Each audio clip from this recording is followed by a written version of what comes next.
Hello बच्चों, let's read the question and question says in the following question the statement of assertion is followed by the statement of reason. First option दे रखा है both assertion and reason are true and the reason is correct explanation of assertion then mark 1. If the reason is not correct explanation of assertion then mark 2. If assertion is true but its reason is false then mark 3. If both assertion and reason are false statement then mark 4. assertion दे रखा है, देखते हैं. Due to ortho effect, ध्यान देना है, ortho effect की वजह से basic nature of aniline decreases. Okay, assertion कह रहा है, रीजन कह रहा है it is due to the steric hindrance because of solvation of cation. Okay, आइए समझते हैं. Let's start it with key concept. Concept को पहले समझ लेते हैं, फिर आगे बात करते हैं. कॉन्सेप्ट क्या कहता है, पहले इस पर थोड़ा सा देखते हैं. अकॉर्डिंग टू द कॉन्सेप्ट, देखिए, अगर हम बात कर रहे हैं एनिलीन की तो बेसिक नेचर की बात की गई है. हमें सबसे पहले समझना है कि बेस होते क्या है. अगर हम बेस की बात करें तो according to the Bronsted Lowry theory क्या होता है, base is a substance which can accept H plus ions in aqueous solution. Okay, aqueous solution में जो H प्लस आयन को एक्सेप्ट कर पाए या एक्वस सोल्यूशन में OH माइनस को डोनेट कर पाए. ओके ओके, सो अगर हम यहां पर देखें तो एनिलीन ये रहा, बेंजीन के ऊपर NH2 और इसमें अगर हम एक H प्लस ऐड कर देते हैं तो ये बना देता है कुछ ऐसे बेंजीन, इसके ऊपर NH3 प्लस. अब देखिए NH3 प्लस हो गया, ठीक है, तो किसमें, एक्वस सोल्यूशन में. ओके, एक्वस सोल्यूशन में NH3 प्लस हो गया, तो ठीक है.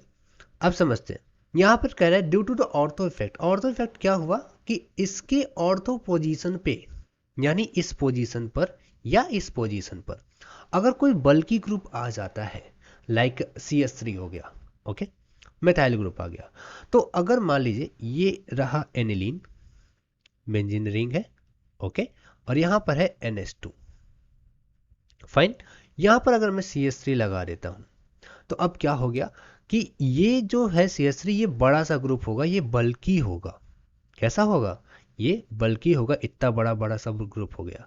तो अब इसकी वजह से क्या हुआ, जो H प्लस आ रहा था, जो इससे अटैच हो रहा था, जो ये एक्सेप्ट कर रहा था, उसमें क्या स्टार्ट हो गया, उसमें हिंड्रेंस स्टार्ट हो गया.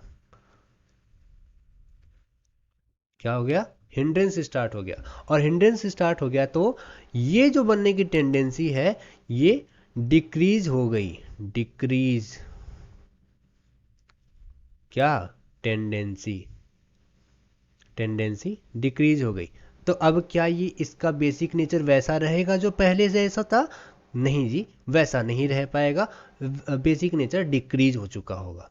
तो ऐसा क्यों हुआ. अच्छा, यहाँ पर देखा जाए तो एक वर्ड आया है बिकॉज ऑफ सॉल्वेशन.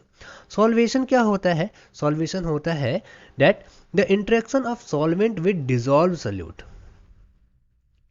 बात कर लेते हैं थोड़ा सा सॉल्वेशन की.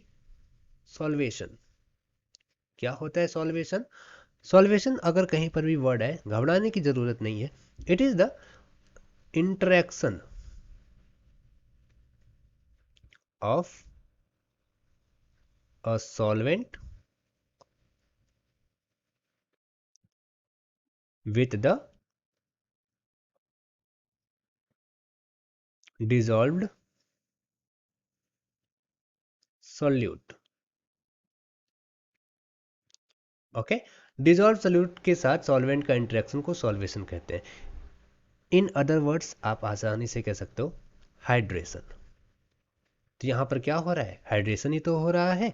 ओके, और हाइड्रेशन होने में ये जो हिंड्रेंस हो रहा है ड्यू टू बल्कीनेस, इसकी वजह से क्या हो रहा है, ये टेंडेंसी H प्लस को अचीव करने की टेंडेंसी कम हो जा रही है. It will leads to the decrease in basic strength.